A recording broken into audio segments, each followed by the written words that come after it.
This is Buck Denver, man of news. We know there are 4 sections of the Old Testament: the Pentateuch, the historical books, the writings, and the prophets.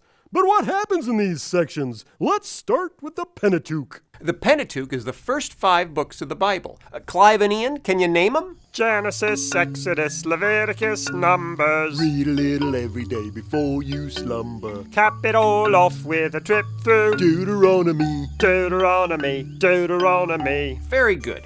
That's the Pentateuch, 5 books that tell the story of the whole world. How God created the universe, how he created Adam and Eve, and how they fell, how they broke their relationships with God and broke God's creation by ignoring him, by going their own way. So what's next? What comes after the Pentateuch? Housewares. What? I'm kidding. It's time for the next big section of the Bible. Sunday school lady? Can I get a drum roll? The next section of the Bible is called the historical books. Why are they called historical books? They're called hysterical books because everyone is running around screaming hysterically like this. Ah! Ah! No, they're not hysterical books. They're historical books. Why? Because these 12 books cover nearly 1,000 years of the history of God's physical kingdom, Israel. Which books are they? The historical books are the next 12 books: Joshua, Judges, Ruth, 1st and 2nd Samuel, 1st and 2nd Kings, 1st and 2nd Chronicles, Ezra, Nehemiah, and Esther. In a Hebrew Bible, some of these books are in a section called the Former Prophets, and the rest are in a section called the Writings. They're the same books as in English Bibles, just organized a little differently. So where are we in the Bible? We're in the writings. That's right, a section of books filled with poetry, even though they don't rhyme. It doesn't have to rhyme to be a poem. We've been over this. 1 fish, 2 fish, red fish, blue fish. See, it isn't that hard. Let it go. The writings are an interesting part of the Old Testament. Some are clear and some are not. Still we try with best intent to find the meaning in the writings through the nouns in all verbs, with poetry and simile and metaphor and proverbs. Job is an interesting book about a guy who loses everything and has to take a look to see if he only trusted God because his life was grand. Could he still be trusting if all he had was sand And sores all over his body. Yes, that too. Psalms is 150 songs. You could try to sing them all, but it would take too long.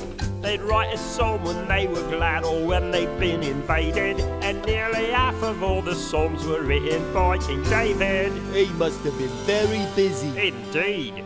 And then along comes Proverbs.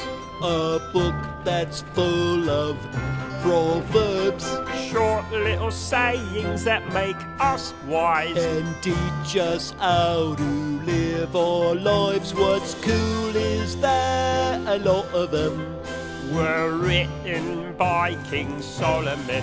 that almost rhymed. It was close. What's next? Ecclesiastes, Ecclesiastes, Ecclesiastes, Ecclesiastes. If life seems meaningless and hard to understand, listen to the preacher and he'll give you a hand. 'Cause there's no need for questioning your sanity. The vanity of vanities, everything is vanity. When you're thinking you're sinking in the sand, trust God and follow his commands. Now one more book in the writings. Though I don't find it particularly exciting.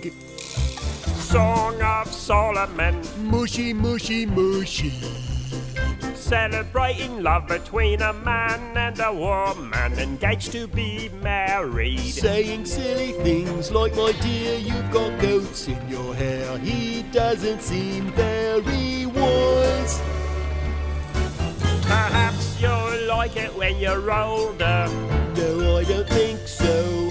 And those are the writings: Job and Psalms and Proverbs, Ecclesiastes and Song of Solomon, Hairy Sheep Teeth, the end.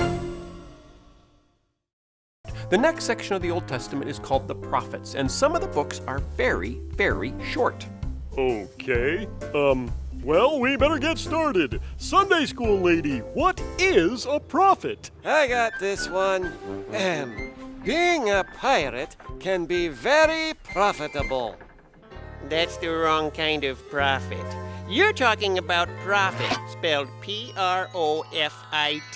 That's the money you make in a business. If it cost you $2 to make a snow cone and you can sell that snow cone for $3, the extra dollar is your profit. Right. Isn't that what we're talking about? No, we're talking about profit, P-R-O-P-H-E-T. Pastor Paul, what is a prophet? Several Hebrew words are translated as prophet in English. The most common means one who is called. Most importantly, a prophet is someone who speaks for someone else. In the Old Testament, that someone else is usually God. So in the Old Testament, a prophet is someone who is called by God to speak for him. Haven't we already had prophets in our stories, like Elijah and Elisha? We sure have. Moses is called a prophet. And what about Samuel? He was a prophet. And Nathan, the guy who confronted King David when he took Uriah's wife, Bathsheba. There are lots of prophets. That's right. Those prophets are mentioned in the Pentateuch and the historical books. After those early prophets, a whole bunch of new prophets pop up, and the things they say are collected and written down into their own books, the books of the prophets.